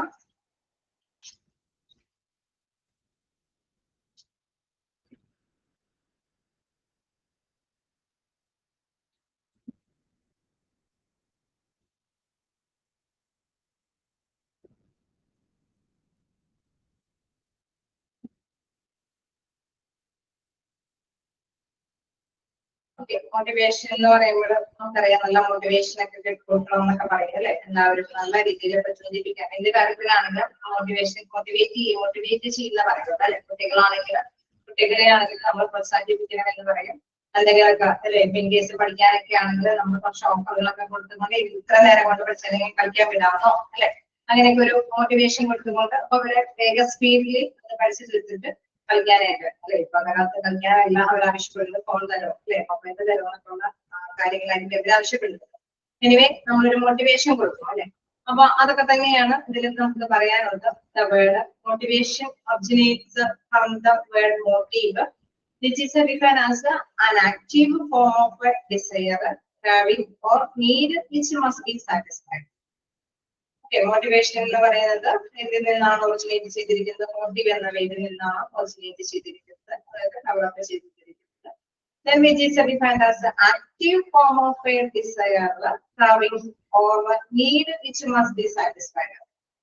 അതായത് നമ്മൾ സംതൃപ്തിപ്പെടുത്താൻ എന്താണോ നമ്മൾ ആഗ്രഹിച്ചത് അത് നേടിയെടുക്കാൻ വേണ്ടിയിട്ട് ആക്റ്റീവായിട്ട് നിലകൊള്ളുന്ന ഒന്ന് അല്ലെ. നമ്മൾ പഠിക്കുക എന്നുള്ള ഒരു കാര്യം കുട്ടിയെ എടുപ്പിക്കുമ്പോൾ അവിടെ ആ കുട്ടി പഠിക്കാനായിട്ട് ആക്റ്റീവായിട്ട് നിലനിൽക്കുന്നത് മൊബൈല്. അത് പഠിച്ചു കഴിഞ്ഞു കഴിഞ്ഞാൽ എനിക്ക് മൊബൈൽ കിട്ടും അല്ലെ, അങ്ങനെ ഒരു മോട്ടിവേഷൻ ആണ്. നമ്മൾ അങ്ങനെ കൊടുക്കാൻ പാടില്ലാത്തതാണ്. കാരണം കുട്ടികൾക്ക് കളിക്കാനുള്ള പെർമിഷൻ കൊടുക്കുക, പക്ഷെ ഫോൺ കൊടുത്തുകൊണ്ട് മോട്ടിവേറ്റ് ചെയ്തിരിക്കാൻ അതിനേക്കാൾ വലുതും അല്ലെ. അപ്പൊ തീർച്ചയായിട്ടും മോട്ടിവേഷൻ അത് എല്ലാ കാര്യത്തിലും അല്ലെ, ജോലി സ്ഥലത്താണെങ്കിലും ഒരു മോട്ടിവേഷൻ കൊടുക്കാം. എംപ്ലോയർ തൊഴിലാളികൾക്ക് നല്ല രീതിയിൽ വർക്ക് പെർഫോം ചെയ്യാനായിട്ട് എന്തെങ്കിലുമൊക്കെ മോട്ടിവേഷൻ കൊടുക്കാം. നിങ്ങൾ വർക്ക് ചെയ്ത് കഴിഞ്ഞാൽ അല്ലെ, നിങ്ങൾ സിൻസിയർ ആയിട്ട് വർക്ക് ചെയ്താൽ നമുക്ക് ടാർജറ്റൊക്കെ ചെയ്യാമോ അല്ലെ, നേടിയെടുത്തതിന് ശേഷം നമുക്ക് ഒരു ട്രിപ്പ് പോവാം. ഓക്കെ, അപ്പൊ അവര് എങ്ങനെയെങ്കിലും ടാർജറ്റൊക്കെ നേടിയെടുത്ത് കഴിഞ്ഞിട്ട് അല്ലെ പിറ്റേ സ്ഥലത്ത് പോകാനായിട്ടുള്ള സൗകര്യം ഒരു ആകാംക്ഷയോട് കൂടിയിട്ടൊക്കെ തന്നെ അവർ വർക്ക് ചെയ്യാനായിട്ട് തോന്നും അല്ലെ. അപ്പൊ അങ്ങനെ ഒരു മോട്ടിവേഷൻസ് അതാണ് അവിടെ ഉദ്ദേശിക്കുന്നത്. നമുക്ക് which is defined as an active form of a desire, craving or need which must be satisfied. നമ്മൾ ആസക്തി അല്ലെങ്കിൽ നമ്മൾ ആഗ്രഹിക്കുക which must be satisfied, അത് സാറ്റിസ്ഫൈ ചെയ്യാൻ വേണ്ടിയിട്ട് ചില കാര്യങ്ങൾ അത് ആഗ്രഹിച്ച് അവരുടെ ആഗ്രഹത്തിനനുസരിച്ചിട്ട് അവൈലബിൾ ആക്കുന്നതാണ്. Motivation is the key to organisational effectiveness. Organisation നല്ല ഫലപ്രാപ്തിയോട് കൂടിയിട്ട് കൊണ്ടുപോകുന്നതിന് വേണ്ടിയിട്ടുള്ള ഒരു കീ ആണ് എന്തെന്ന് പറയുന്നത് മോട്ടിവേഷൻ എന്ന് പറയുന്നത്. കാരണം ആ കീ കഴിഞ്ഞാൽ ഫലപ്രാപ്തി കിട്ടുമെന്നല്ല, ആ കീ അവർക്ക് എംപ്ലോയീസിന് കൊടുക്കുമ്പോൾ ആ ഒരു മോട്ടിവേഷൻ പ്രചോദനം അവർക്ക് കൊടുക്കുമ്പോൾ തീർച്ചയായിട്ടും എന്താണ് അവർ ആത്മാർത്ഥമായിട്ട് വർക്ക് ചെയ്യും. സോ അതിൽ നിന്ന് ഓർഗനൈസേഷന്റെ ലക്ഷ്യം നേടിയെടുക്കാൻ സാധിക്കും. അപ്പൊ ഓർഗനൈസേഷൻ നല്ല ഫലപ്രാപ്തിയോട് കൂടിയിട്ട് സക്സസ്ഫുൾ ആകും. The manager in general has to get the work done through others. Managers മറ്റുള്ളവരെ കൊണ്ട് വർക്ക് ചെയ്യിപ്പിക്കുന്നത് ഇത് വെച്ചാണ് ഈ മോട്ടിവേഷണൽ ആയിട്ടുള്ള ഫാക്ടേഴ്സ് വെച്ചിട്ടാണ്. Managers in general has to get the work done through others. അല്ലെ, അതേഴ്സിനെ കൊണ്ട് മോട്ടിവേഷൻ ഫാക്ടേഴ്സ് വെച്ചിട്ടാണ് ഇത് ചെയ്യിപ്പിച്ചിരുന്നത്. These others are human assets or resources. തീർച്ചയായിട്ടും നമുക്കറിയാം അസെറ്റ്സ് എന്ന് പറയുന്നത് ഹ്യൂമൻ റിസോഴ്സസ് ആണ്, അതായത് അവിടുത്തെ എംപ്ലോയീസ് ആണ്. എംപ്ലോയീസിനെ വെച്ചിട്ടാണ് അവർ വർക്ക് ചെയ്തിരിക്കുന്നത്. ഈ എംപ്ലോയീസിനെ വെച്ചിട്ട് അവരെ മോട്ടിവേറ്റ് ചെയ്തിട്ടാണ് മാനേജേഴ്സ് അവരുടേതായിട്ടുള്ള വർക്ക് സക്സസ്ഫുൾ ആക്കുന്നത്. They need to be encouraged to work towards achieving the organizational goals. അവരെന്താ ചെയ്യുന്നത്? എൻകറേജ് ചെയ്യിപ്പിക്കും അല്ലെ, ഒന്ന് നന്നായിട്ട് പ്രോത്സാഹിപ്പിക്കും. എന്തിനു വേണ്ടിയിട്ട്? ഓർഗനൈസേഷന് ലക്ഷ്യം നേടിയെടുക്കാൻ വേണ്ടിയിട്ട് മാനേജേഴ്സ് ഓരോ കാര്യങ്ങളും മോട്ടിവേറ്റ് ചെയ്യും. അല്ലെ, നിങ്ങൾ ഇത്ര സമയത്ത് നിങ്ങളോട് എത്തി കഴിഞ്ഞ് കഴിഞ്ഞാൽ ഇതിന്റെ ഓഫറുകൾ തരാം, അല്ലെങ്കിൽ അല്ലെ നന്നായിട്ട് പെർഫോം ചെയ്യുന്നവർക്ക് അവാർഡ് ഉണ്ട്, അല്ലെങ്കിൽ അല്ലെ ചിലർക്കൊക്കെ എന്തെങ്കിലും അഡീഷണൽ ആയിട്ടുള്ള കുറെ ഫെസിലിറ്റീസ് ഒക്കെ അനുവദിച്ചു കൊടുക്കും. നിങ്ങൾ നന്നായിട്ട് പെർഫോം ചെയ്യുന്നത് കൊണ്ട് നിങ്ങൾക്ക് അല്ലെ സ്പെഷ്യൽ ഷെയർ ഓഫർ ചെയ്യാണ്, അല്ലെ കറങ്ങുന്ന കസേരയൊക്കെ. അതെന്ന് വെച്ചാൽ അവരെ ഒന്ന് വെറുതെ അല്ലെ മോട്ടിവേറ്റ് ചെയ്യുമ്പോൾ അവരെന്തെങ്കിലും അല്ലെ നല്ല മാക്സിമം അഫോർഡ് കൂടിയിട്ടൊക്കെ വർക്ക് ചെയ്യും. അപ്പൊ നമ്മൾ നല്ല പൊസിഷനിൽ ഇരിക്കാനായിട്ടുള്ള ഒരു സ്ഥാനം കഴിഞ്ഞ് കിട്ടുകയാണ് അല്ലെ. അപ്പൊ അങ്ങനെ ഒരു ഓഫേഴ്സ് ഒക്കെ അവര് മോട്ടിവേറ്റ് ചെയ്യാൻ പല തന്ത്രങ്ങൾ മാനേജേഴ്സ് എടുക്കും. എന്താണ് പ്രധാനമായിട്ട് ഉദ്ദേശിക്കുന്നത്? ഓർഗനൈസേഷന്റെ ലക്ഷ്യം അവര് മാക്സിമം അഫോർഡോട് കൂടിയിട്ട് വർക്ക് ചെയ്യണം. അങ്ങനെ തന്ത്രപരമായിട്ടുള്ള ആ ഒരു കാര്യം നേടിയെടുക്കാൻ വേണ്ടിയിട്ടാണ് എന്താണ് തൊഴിലുടമ മോട്ടിവേറ്റ് ചെയ്യുന്നത്, അല്ലെങ്കിൽ മാനേജർ മോട്ടിവേറ്റ് ചെയ്യുന്നത്. ശ്രദ്ധിക്കുക, മോട്ടിവേഷൻ എന്ന് പറയുന്നത് എന്തിൽ നിന്നാണ് ഒറിജിനേറ്റ് ചെയ്തിരിക്കുന്നത്? മോട്ടീവിൽ നിന്നാണ്. Which is defined as the active form of a desire, craving or need which must be satisfied. ഇത് എന്താന്ന് പറയുന്നത്? മോട്ടിവേഷൻ എന്ന് പറയുന്നത് ഒരു കീ ആണെന്ന് പറയുന്നത്, ഓർഗനൈസേഷണൽ എഫക്റ്റീവ്നെസിന് വേണ്ടിയിട്ടുള്ള ഒരു കീ ആണെന്ന് പറയുന്നത്. എന്ത് മോട്ടിവേഷൻ എന്ന് പറയുന്നത്? The others are human assets or resources. ഈ അതേഴ്സിനെ വെച്ചിട്ടാണ് ഓർഗനൈസേഷന്റെ ലക്ഷ്യങ്ങൾ, അതായത് ഹ്യൂമൻ റിസോഴ്സസിനെ വെച്ചിട്ടാണ് അവിടെ എന്താ ഓർഗനൈസേഷന്റെ ലക്ഷ്യങ്ങൾ സാക്ഷാത്കരിക്കുന്നത്. ഈ ഓർഗനൈസേഷന്റെ ലക്ഷ്യങ്ങൾ സാക്ഷാത്കരിക്കുന്നപ്പോ എന്ത് ചെയ്യും? മോട്ടിവേഷൻസ് കൊടുക്കും. ഹ്യൂമൻ റിസോഴ്സസ് അവരുടെ എംപ്ലോയീസിന് മോട്ടിവേഷൻ കൊടുത്ത് മാക്സിമം വർക്ക് ചെയ്യിപ്പിച്ചിട്ടാണ് ലക്ഷ്യങ്ങൾ നേടിയെടുക്കുന്നത്. ഇനി വീണ്ടും ഡെഫിനിഷൻസ് ഒരുപാട് പേര് വ്യത്യസ്ത രീതിയിൽ അവിടെ നിർവചിച്ചിട്ടുണ്ട്. അപ്പൊ നമുക്ക് വ്യത്യസ്ത നിർവചനങ്ങൾ നോക്കാം.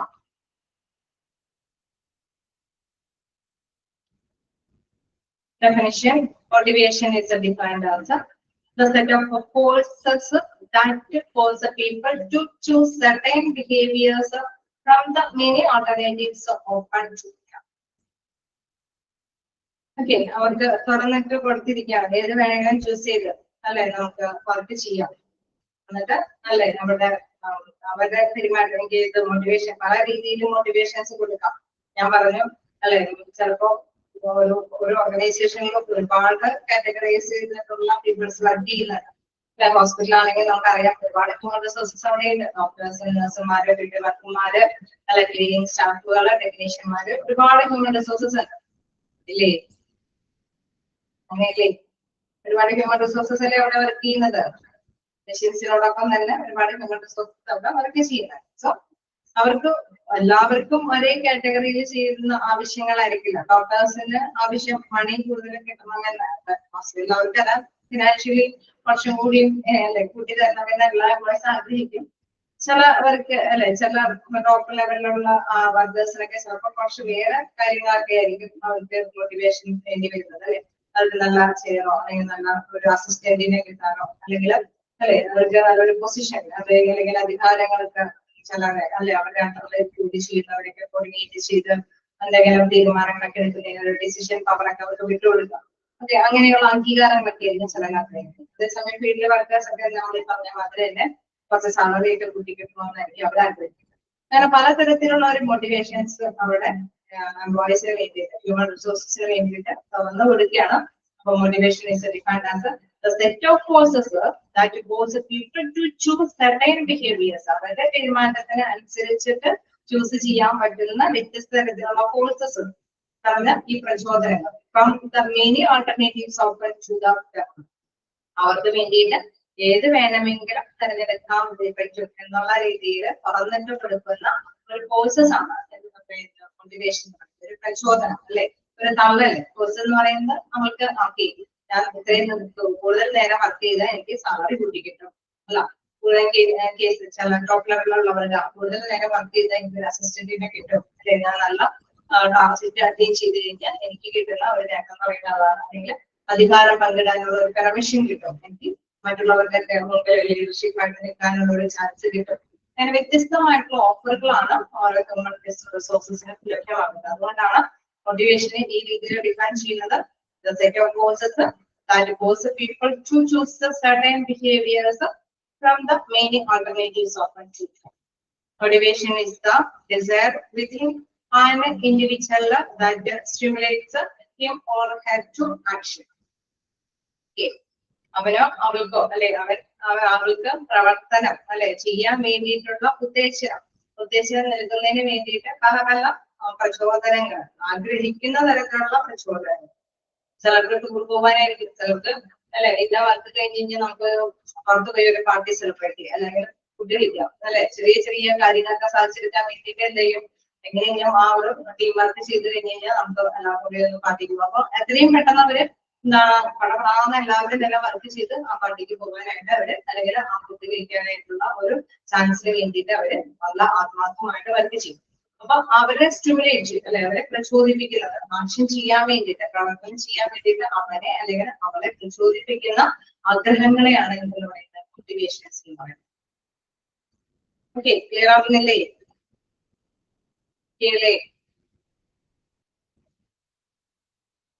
ക്ലിയറാണോ പ്രചോദനം എന്ന് പറയുന്നത്? ഓക്കെ, ഏത് തരത്തിൽ വേണമെങ്കിലും നമുക്ക് പ്രചോദനങ്ങൾ ഉണ്ട് അല്ലെ, പല തരത്തിലുള്ള വ്യത്യസ്ത രീതിയിലുള്ള പ്രചോദനങ്ങൾ ഉണ്ട് എന്നുള്ള കാര്യം ഓർത്തിരിക്കാൻ. മോട്ടിവേഷൻ എന്ന് പറയുന്ന ഡിസയർ വിധി ആണ് individual that stimulate him or her to action. പ്രവർത്തന മേഖലയിലേക്ക് അവനെ അല്ലെങ്കിൽ അവളെ ഉത്തേജിപ്പിക്കുന്ന ഓരോ ഇൻഡിവിജ്വലിലും അല്ലെ ആഗ്രഹത്തിലേക്ക് എത്തിക്കുന്ന പ്രചോദനത്തിനെയാണ് നമ്മൾ മറ്റു വാക്കിൽ മോട്ടിവേഷൻ എന്ന് വിശേഷിപ്പിക്കുന്നത്. ജോർജ് അദ്ദേഹം എന്താണ് പറയുന്നത് നോക്കാം. The complex of forces starting and keeping a person at work in an organization. അതായത് ഒരു ഓർഗനൈസേഷനിൽ വർക്ക് ചെയ്യാൻ വേണ്ടിയിട്ട് ഒരു പേഴ്സണെ അല്ലെ അവർ എന്താണ് അവിടെ എന്താണ് അവർ വർക്ക് ചെയ്യുന്നത്, ഇത് സ്റ്റാർട്ട് ചെയ്യുമ്പോൾ തന്നെ അവരെ എന്തെങ്കിലും ഫോഴ്സ് ചെയ്യുന്നുണ്ട്. നമുക്ക് ഇത്രയും ഫിനാൻസ് വേണമെന്നുള്ള ആഗ്രഹമായിരിക്കും അവനെ ചിലപ്പോൾ ഫോഴ്സ് ചെയ്യുന്നത്, അല്ലെങ്കിൽ എനിക്ക് ഇത്രയും ടാർഗറ്റുകൾ അറ്റൈൻ ചെയ്ത് കഴിഞ്ഞാൽ ഇന്ന നേട്ടങ്ങൾ അല്ലെ. ചിലരൊക്കെ നമുക്കറിയാം അകലങ്ങളിലൊക്കെ താമസിക്കുന്നവർക്കൊക്കെ ആണെങ്കിൽ ഇത്രയും ടാർഗറ്റ് നിങ്ങൾ ഇത്രയും പെട്ടെന്ന് ചെയ്ത് കഴിഞ്ഞാൽ നിങ്ങൾക്ക് കൂടുതൽ ലീവ് എടുത്ത രീതിയിൽ താമസിക്കും അല്ലെ. അപ്പൊ അവരെ സംബന്ധിച്ച് അവരെ മോട്ടിവേഷൻ എന്താണ്, എനിക്കൊരു ഡേയ്സ് കൂടി അഡീഷണൽ ആയിട്ട് കിട്ടും, എന്റെ വീട്ടിൽ ചെലവഴിക്കാൻ അവര് ഡേയ്സ് കൂടി കിട്ടും. അപ്പൊ എത്രയും പെട്ടെന്ന് എന്താണ് അവരവരുടെ ജോലികൾ എത്രയും പെട്ടെന്ന് എടുക്കാനായിട്ട് ശ്രമിക്കും. സോ നമുക്ക് കോംപ്ലക്സ് ആയിട്ടുള്ള കോഴ്സുകൾ അല്ലെ, സങ്കീർണമായിട്ടുള്ള തള്ളലുകൾ, പ്രചോദനങ്ങളാണ് starting and keeping a person at work in an organisation. ഓർഗനൈസേഷനിൽ വർക്ക് ചെയ്യാനായിട്ട് അല്ലെങ്കിൽ ചെയ്യുന്നതോടൊപ്പം തന്നെ അത് സൂക്ഷിച്ച് മുന്നോട്ട് കൊണ്ടുപോകാനായിട്ട് സങ്കീർണമായിട്ടുള്ള കോഴ്സുകളെയാണ് എന്ന് പറയുന്നത് മോട്ടിവേഷൻ എന്ന് പറയുന്നത്. അപ്പൊ ഓരോരുത്തരും പറയുന്ന കാര്യങ്ങൾ ജസ്റ്റ് ഒന്ന് നോട്ട് ചെയ്ത് പോവുക. എന്താണ് പേരുകൾ നോട്ട് വയ്ക്കുക. റോബർട്ട് ആണ് അദ്ദേഹം. നെക്സ്റ്റ് ഒരു പേഴ്സൺ നോക്കാം, ഓരോരുത്തരുടെ വീക്ഷണകോണിലുള്ളതാണ്.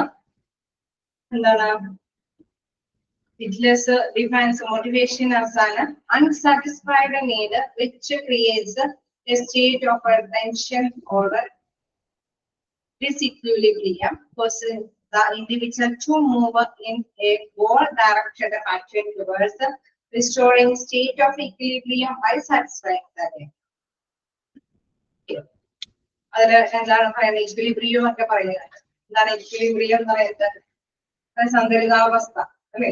നമുക്ക് അങ്ങോട്ട് പോകണം ഇങ്ങോട്ട് പോകണം അല്ലെ, അങ്ങനെ ഒരു മിഡിലിൽ നിൽക്കുന്നവരിതല്ലേ. നമ്മളിപ്പോ എന്താ പറയാ, ചിലവര് പറയില്ലേ കാലം കയറുന്നവരെ ദൈവത്തെ നമുക്ക് കൊണ്ടുപോയി പലകരിക്കുക, അങ്ങനെ ഉള്ള ഇതിലേക്കല്ല. നമുക്ക് എവിടെയെങ്കിലും എത്തിപ്പെടണമെങ്കിൽ നമ്മൾ സ്റ്റേബിൾ ആയിട്ട് ഒരു ഇതിലേക്ക് കൊണ്ടുപോകണം അല്ലെ. നമുക്ക് സാലറി അച്ചീവ്മെന്റ് അല്ലെങ്കിൽ ഇതിന്റെ കാര്യങ്ങൾ നമുക്ക് നേടിയെടുക്കണമെങ്കിൽ ഓഫറുകൾ നമുക്ക് നേടണമെങ്കിൽ ഒരു സ്ഥായിയായ ഒരു സ്ഥലത്ത് നമ്മൾ എത്തിപ്പെടണം എങ്കിൽ മാത്രമേ നമുക്കത് നേടിയെടുക്കാനായിട്ട് സാധിക്കും. ആ ഒരു ഇക്വിലിബ്രിയത്തിനെയാണ് നമ്മൾ എന്ത് പറയുന്നത്, ആ ഒരു സാറ്റിസ്ഫാക്ഷൻ കിട്ടുന്ന ഏരിയയാണ് മോട്ടിവേഷൻ എന്ന് നോക്കാം. എന്താണ് വൈറ്റ്നസ് ഡിഫൈൻ ചെയ്യുന്നത് എന്നുള്ളത് ശേഖരമായിട്ട് നോക്കാം. ഒരു തൃപ്തികരമല്ലാത്ത ഒരു അല്ലെ unsatisfied need which creates A state of tension or disequilibrium. Okay, നമ്മൾക്ക് തൃപ്തികരമല്ലാത്ത അല്ലെങ്കിൽ അങ്ങനത്തെ ഒരു ആവശ്യം വരികയാണെങ്കിൽ അത് പിരിമുറുക്കത്തിനൊക്കെ വരാനായിട്ടുള്ള സാധ്യതയുണ്ട് അല്ലെ.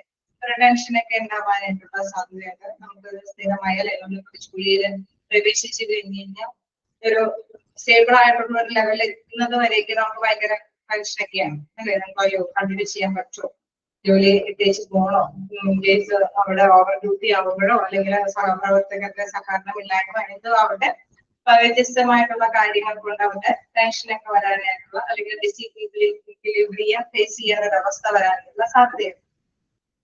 Then causing the individual to move in a goal-directed pattern towards restoring a state of equilibrium by satisfying the needs. അങ്ങനെ വരുമ്പോൾ നമുക്കറിയാം ഓർഗനൈസേഷനിൽ അല്ലെ അവിടെ മാനേജർ എന്താണ്, അവരെ ഒന്ന് പിടിച്ചു നിർത്താൻ വേണ്ടിയിട്ടുള്ള വാഗ്ദാനങ്ങളായിരിക്കും അവർക്ക് ലഭ്യമാക്കുന്നത് അല്ലെ. ചിലപ്പോൾ സഹപ്രവർത്തകരുടെ സഹകരണമില്ലായ്മ അല്ലെങ്കിൽ നല്ല പാർട്ടിക്കേഷൻ ഇല്ലാത്ത അവസ്ഥയോ മതിയായ രീതിയിലുള്ള ട്രെയിനിങ് കിട്ടാത്ത അവസ്ഥയൊക്കെ ആയിരിക്കും അവിടെ ഉണ്ടാവുക. അങ്ങനെയുള്ള സമയങ്ങളിൽ മോട്ടിവേഷൻ എന്താ കൊടുക്കുക, അവരെ പ്രചോദിപ്പിക്കാൻ വേണ്ടിയിട്ട് ചിലപ്പോൾ നല്ല ട്രെയിനിങ് കൊടുക്കും അല്ലെ. കുറച്ചും കൂടി നല്ല വർക്കിംഗ് കണ്ടീഷൻസ് അറ്റ്മോസ്ഫിയർ ഒക്കെ ക്രിയേറ്റ് ചെയ്ത് കൊടുക്കും. അങ്ങനെ ഒരു ഡയറക്ഷനിലേക്ക് എത്തിപ്പെടുമ്പോൾ എന്താണ് അവര് സ്റ്റേറ്റ് ചെയ്ത ഇക്വിലിബ്രിയം അവര് സ്റ്റേബിൾ ആയിട്ടുള്ള ഒരു പ്ലാറ്റ്ഫോമിലേക്ക് എത്തും. അത് സാറ്റിസ്ഫൈങ് അപ്പൊ അവരുടെ ആവശ്യങ്ങൾ അവരെ തൃപ്തിപ്പെടുകയാണ് ചെയ്യുന്നത്. അപ്പൊ അവിടെ എന്താണ് പ്രധാനമായിട്ടും മോട്ടിവേഷൻ ആയിട്ട് വരുന്നത്, അവരെ സ്റ്റേബിൾ ആക്കാൻ വേണ്ടിയിട്ടുള്ള പ്രചോദനമാണ് മാനേജർ അവർക്ക് അങ്ങോട്ട് ചെയ്തു കൊടുക്കുന്നത്. ഓക്കെ, അപ്പൊ മോട്ടിവേഷൻ എന്ന് പറയുന്നത് ഏത് ലെവലിൽ നോക്കാം, ഒന്നില്ലെങ്കിൽ വർക്ക് കുറച്ചും കൂടി നന്നായിട്ട് സക്സസ് ആക്കി ഔട്ട്പുട്ട് നേടിയെടുക്കുന്നതിന് വേണ്ടിയിട്ടായിരിക്കാം, ചിലപ്പോ ജീവനക്കാരെ ആ ഒരു ഓർഗനൈസേഷനിൽ പിടിച്ചു നിർത്തുന്നതിന് വേണ്ടിയിട്ടായിരിക്കാം അല്ലെ. എനിവേ ഇതെല്ലാം നമുക്കറിയാം ഓർഗനൈസേഷൻ ആവശ്യമാണ്. തൊഴിലാളികളെ പിടിച്ചു നിർത്തേണ്ടത് ആവശ്യമല്ലേ എന്തേ. എപ്പോഴെപ്പോഴും നമ്മള് റിക്രൂട്ട്മെന്റും സെലക്ഷനും കാര്യങ്ങളൊക്കെ ആയിട്ട് മുന്നോട്ട് പോകാൻ പറ്റില്ലല്ലോ അല്ലെ. അപ്പൊ തൊഴിലാളികളെ പിടിച്ചു നിർത്തേണ്ടത് ആവശ്യമാണ്. അതോടൊപ്പം തന്നെ തൊഴിലാളികൾക്ക് ഒരേപോലെ തന്നെ ആയിരിക്കില്ല ഔട്ട്കംസ് നേടിയെടുക്കാൻ അവർ ആഗ്രഹിക്കുന്നത് അല്ലെ. ഓർഗനൈസേഷന്റെ ലക്ഷ്യങ്ങള് അത് പരമാവധി നേടിയെടുക്കാൻ അവർ ആഗ്രഹിക്കും. അപ്പൊ കുറച്ചും കൂടി ആക്റ്റീവായിട്ട് വർക്ക് ചെയ്യാൻ വേണ്ടിയിട്ടുള്ള പ്രേരക ഘടകങ്ങൾ അവരുണ്ട്. അപ്പൊ പലതരത്തിലും അതുകൊണ്ട് തന്നെ നമുക്ക് മോട്ടിവേഷനെ ഡിഫൈൻ ചെയ്യാം. ഇദ്ദേഹത്തിന്റെ അഭിപ്രായത്തിൽ മോട്ടിവേഷൻ എന്ന് പറയുന്നത് എന്താണ്, unsatisfied needs which creates a state of tension or a disequilibrium. Satisfaction അല്ലാത്ത സമയങ്ങളിൽ, അതായത് ഒരു ജോലിയിലൊക്കെ പ്രവേശിക്കുന്ന ടൈമിലൊക്കെ ആണെങ്കിൽ പിരിമുറുക്കങ്ങളും അല്ലെ ഡിസാറ്റിസ്ഫാക്ഷൻ ആയിട്ടുള്ള അന്തരീക്ഷങ്ങളൊക്കെ ആയിരിക്കാം. causing the individual to move in a goal-directed pattern towards restoring a state of equilibrium. അങ്ങനെ വരുമ്പോഴെന്താണ് അവരുടെ ഗോള് എന്താണ് അച്ചീവ് ചെയ്യുന്നത്, അവിടെ ഇക്വിലിബ്രിയം അവരെ എന്താണ് വോയിസിനൊക്കെ ഒരു സ്ഥായിയായ സ്ഥലത്തേക്ക് അല്ലെ ഒരു സ്ഥിരതയിലേക്ക് എത്തിപ്പെടുത്തുക എന്നതാണ് സാറ്റിസ്ഫൈഡ് ആയിട്ടുള്ള ഒരു അന്തരീക്ഷത്തിലേക്ക് എത്തിപ്പെടുത്തുക എന്നുള്ളതാണ്. അതിനു വേണ്ടിയിട്ട് അവരെ ഒരുക്കുന്ന പ്രചോദനങ്ങളാണ് എന്താ പറയുക മോട്ടിവേഷൻ എന്ന് പറയുന്നത്. ഇനി വീണ്ടും മോട്ടിവേഷനെ റെഫർ ചെയ്യുന്നുണ്ട്. Motivation refers to the degree of readiness of an organism to pursue some desired goals and implies the determination of the nature and locus of opposing inducing degree of readiness. ഇതില് പ്രധാനമായിട്ടും പറയുന്നത് എന്താണ്, ലക്ഷ്യങ്ങള് തുടരാനായിട്ട് ഒരു വ്യക്തി സന്നദ്ധരാണ് അല്ലെ. അവിടെ പറയുന്ന കാര്യം motivation refers to degree to readiness of an organization to pursue some desired goals. ലക്ഷ്യങ്ങൾ നേടിയെടുക്കാൻ വേണ്ടിയിട്ട് അവരെ പർസ്യൂ ചെയ്യുക എന്ന് വെച്ചാൽ പ്രചോദിപ്പിക്കുക. ഓർഗാനിസം അത് നല്ല രീതിയിലുള്ള ഒരു രീതി അല്ലെ. ഏതെങ്കിലും സാറ്റിസ്ഫൈഡ് ആയിട്ട് സാറ്റിസ്ഫൈഡ് ആയിട്ടുള്ള രീതിയിൽ പ്രചോദിപ്പിച്ചാൽ മാത്രമാണ് അവർ അക്സെപ്റ്റ് ചെയ്യുന്നത് അല്ലെ. അവരുടെ എംപ്ലോയീസ് ഹാപ്പി അല്ലെങ്കിൽ അവർ സാറ്റിസ്ഫൈഡ് അല്ല എങ്കിൽ ജോലി തിരിച്ചു പോകാനുള്ള സാധ്യതയുണ്ട്. സോ ഓർഗനൈസേഷന്റെ ഗോൾ അച്ചീവ് ചെയ്യാനായിട്ട് എങ്ങനെയാണ് ഡിസൈൻ ചെയ്യേണ്ടത്, എംപ്ലോയീസിന് സാറ്റിസ്ഫൈഡ് ആയുള്ള രീതിയിൽ ഡിസൈൻ ചെയ്യും. And employees the determination of the nature. അതേമാതിരി തന്നെ നമുക്കറിയാം അവിടുത്തെ റൂൾസ് ആൻഡ് റെഗുലേഷൻസ് ഒക്കെ എന്തെങ്കിലുമൊക്കെ ഉണ്ടാവും അല്ലെ. അപ്പൊ അതൊക്കെ നടപ്പാലാക്കേണ്ടത് ആ ആഗ്രഹത്തിന് അനുസരിച്ചിട്ടുള്ള തീരുമാനങ്ങളൊക്കെയാണ് നടപ്പാക്കേണ്ടത്. And locus of force using degree of redness.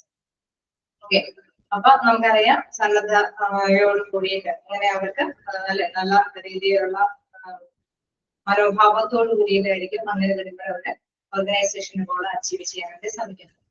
അതായത് എംപ്ലോയീസിന്റെ ആഗ്രഹത്തിന് അനുസരിച്ചിട്ട് ഡിസൈൻ ചെയ്ത് കൊടുത്തു കഴിഞ്ഞാൽ അവരെന്ത് ചെയ്യും, ഓർഗനൈസേഷന്റെ ഗോള് അച്ചീവ് ചെയ്യാനായിട്ട് ചോദ്യതരാണ്. അപ്പൊ മോട്ടിവേഷൻ എന്ന് പറയുന്നത് നമ്മള് വെറുതെ കുറെ പ്രചോദനങ്ങൾ കൊടുത്തിട്ട് കാര്യമില്ല. ഓർഗനൈസേഷനിലെ എംപ്ലോയിനെ നിലനിർത്തി കൊണ്ടുപോവുകയും വേണം, എന്നാൽ ഓർഗനൈസേഷന്റെ ലക്ഷ്യങ്ങൾ നേടിയെടുക്കുകയും വേണം.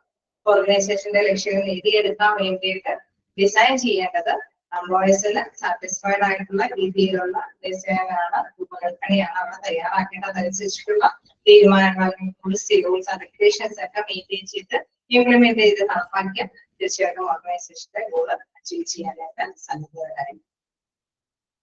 ഒക്കെയാണോ? വ്യത്യസ്ത ഓർഗനൈസേഷൻസ് ഒക്കെയാണ് നമ്മൾ കണ്ടത്. ജസ്റ്റ് ഒന്ന് വായിച്ചു നോക്കാം ഓരോരുത്തരും എന്താണ് പറഞ്ഞത്. മോട്ടിവേഷൻ എന്താന്നുള്ള കാര്യം ക്ലിയർ അല്ലേ? മോട്ടിവേഷൻ അതായത് പ്രചോദിപ്പിക്കുക, അത് വ്യത്യസ്ത കാര്യങ്ങൾക്ക് വേണ്ടിയിട്ട്. ഇപ്പൊ ഒരു പുതിയ ഒരു സ്റ്റാർട്ട് ചെയ്യുന്ന ഒരു കമ്പനിയൊക്കെ ആണെങ്കിൽ ആദ്യം തന്നെ എംപ്ലോയീസിനെ നിലനിർത്തണം അല്ലെ. അതിനുശേഷം അവർക്ക് പിക്ക് ചെയ്ത് കൊണ്ടുപോകാൻ പറ്റും. സോ അതിൽ തന്നെ സ്റ്റാർട്ടിങ് നിലനിർത്തുന്നതിന് വേണ്ടിയിട്ട് എംപ്ലോയീസിന് ആവശ്യമായിട്ടുള്ള കാര്യങ്ങൾ. അതിനുശേഷം നമുക്കറിയാം കുറച്ചും കൂടി ഡെവലപ്പ് ചെയ്ത് വരുമ്പോൾ അഡീഷണലായിട്ട് അവരെ നന്നായിട്ട് വർക്ക് അവരിൽ നിന്ന് സക്സസ്ഫുൾ ആയിട്ടുള്ള എഫേർട്ട് നേടിയെടുക്കാൻ അല്ലെ, വിജയകരമായിട്ടുള്ള ഒരു ഉത്പാദനക്ഷമത നേടിയെടുക്കാനായിട്ടുള്ള ഏണിങ്സിന് വേണ്ടിയിട്ടുള്ള മോട്ടിവേഷൻസ് ആയിരിക്കും മാനേജേഴ്സ് നിർണ്ണയിക്കാനായിട്ട്. സോ എപ്പോഴും ശ്രദ്ധിക്കേണ്ട ഒരു കാര്യം, എംപ്ലോയീസ് സാറ്റിസ്ഫൈഡ് ആയിട്ടുള്ള കാര്യങ്ങൾക്ക് അനുയോജ്യമായിട്ടുള്ള മോട്ടിവേഷൻ ആണ് അവിടെ കൊടുക്കേണ്ടത് അല്ലെ. നമ്മൾ ഫസ്റ്റ് എക്സാമ്പിൾ പറഞ്ഞു, കുട്ടിക്ക് അല്ലെ പഠിക്കാനായിട്ട് നമ്മൾ എന്തെങ്കിലും കൊടുക്കുമ്പോൾ, നമ്മൾ കളിക്കാനുള്ള ഒരു ഓഫർ കൊടുക്കുമ്പോൾ അവൻ ഹാപ്പി ആണെങ്കിൽ അവരെന്ത് ചെയ്യും, എത്രയും പെട്ടെന്ന് പഠിച്ചിട്ട് കളിക്കാം. അവരിപ്പോ ഈ കാലഘട്ടത്തിൽ മൊബൈൽ ആയിരിക്കും ഹാപ്പി അല്ലെ. അപ്പൊ അവൻ എത്രയും പെട്ടെന്ന് മൊബൈൽ ഓഫർ ചെയ്യുമ്പോഴായിരിക്കും പഠിച്ചത്. സോ ആഗ്രഹം എന്താണോ തീർച്ചയായിട്ടും നമുക്കറിയാം ആഗ്രഹം ഒരിക്കലും അല്ലെ മോശമായിട്ടുള്ള ഒരു സ്വഭാവത്തിലേക്ക് എത്തിക്കപ്പെടുന്ന ഒരു ആഗ്രഹമാവരുത്. സോ ഇപ്പോഴും അതനുസരിച്ചിട്ടായിരിക്കും മാതാപിതാക്കൾ ആഗ്രഹങ്ങൾക്ക് അനുസരിച്ചിട്ട് കൊടുക്കുന്നത്. ശേഷം പക്ഷെ മനസ്സിലാക്കുക, അവർ ആഗ്രഹം എന്താവുന്നത്, ആഗ്രഹിക്കുന്നത് എന്താണോ അതിന് അനുയോജ്യമായിട്ടുള്ള ഡിസിഷൻ എടുത്താലാണ് അവിടെ വിജയം നേടിയെടുക്കാനായിട്ട് സാധിക്കുക. പേരുകളൊക്കെ ജസ്റ്റ് ഒന്ന് ഓർത്തു പോവാം. പേരുടെ പേരുകളൊക്കെ കൂടെ പറഞ്ഞിട്ടുണ്ട്.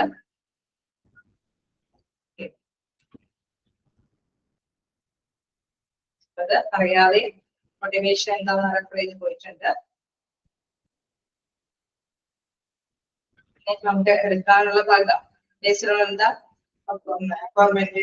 Definitions the following observation can be made regarding motivation.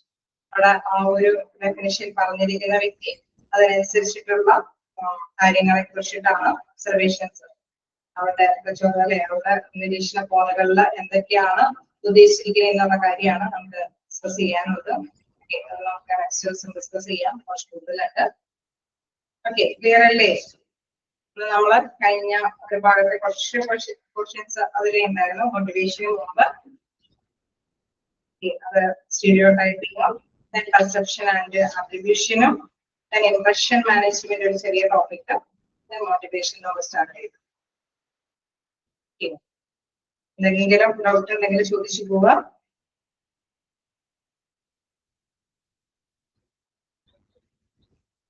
എല്ലാത്തിന്റെയും എന്താണ് എന്നുള്ള കാര്യം ഉള്ളടക്കം പഠിച്ചു വെക്കണം.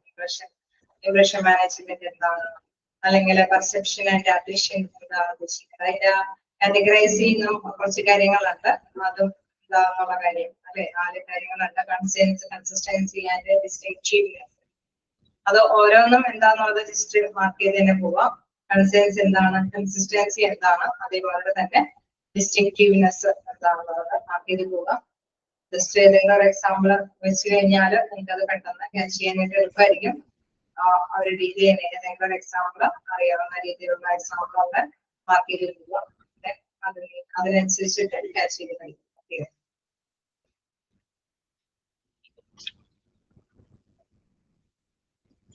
അതുപോലെ തന്നെ നമ്മൾ സ്റ്റുഡിയോ ടൈപ്പിങ്ങും ജസ്റ്റ് എന്താണെന്നുള്ളത് ഒന്ന് നോട്ട് ചെയ്ത് പോവുക. ഇത് ഒരു എക്സാമ്പിൾ വെച്ചിട്ട് നമുക്ക് ബുദ്ധിമാകാവുന്നതേ ഉള്ളൂ. ആ രീതിയിൽ തന്നെ എക്സാമ്പിൾ വെച്ചിട്ടാണ് ബിഹേവിയർ സയൻസ് എപ്പോഴും നമ്മൾ ക്യാച്ച് ചെയ്യേണ്ടത്. കാരണം അങ്ങനെ വന്നാലാണ് മൈൻഡിൽ ഉറപ്പിക്കാനായിട്ട് സാധിക്കുന്നത്. സോ അതുകൊണ്ടാണ് ഞാൻ എപ്പോഴും എന്തെങ്കിലും ഒരു എക്സാമ്പിൾ നിങ്ങളുടെ മുമ്പിൽ അവതരിപ്പിക്കുന്നത്. സ്റ്റുഡിയോ ടൈപ്പിങ്ങും ആ രീതിയിൽ തന്നെ മനസ്സിലാക്കി വെക്കുക. അല്ലെ, നേരത്തെയുള്ള ഒരു കൺസെപ്റ്റ് ആ രീതിയിൽ തന്നെ വിലയിരുത്തുന്ന ഒരു ലെവലിംഗ് ആണ്.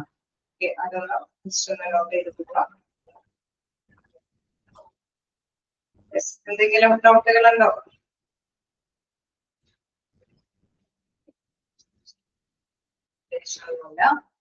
ഒക്കെയാണ്. അപ്പൊ നമുക്ക് നെക്സ്റ്റ് ക്ലാസ്സിൽ ബാലൻസ് എടുക്കാം. Okay, thank you.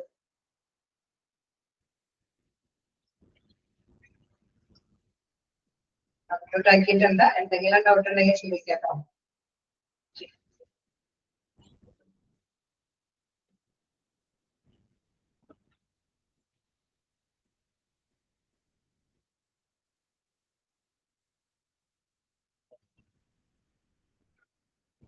ശരി, നെക്സ്റ്റ് ക്ലാസ്സിൽ കാണാം. Okay, thank you.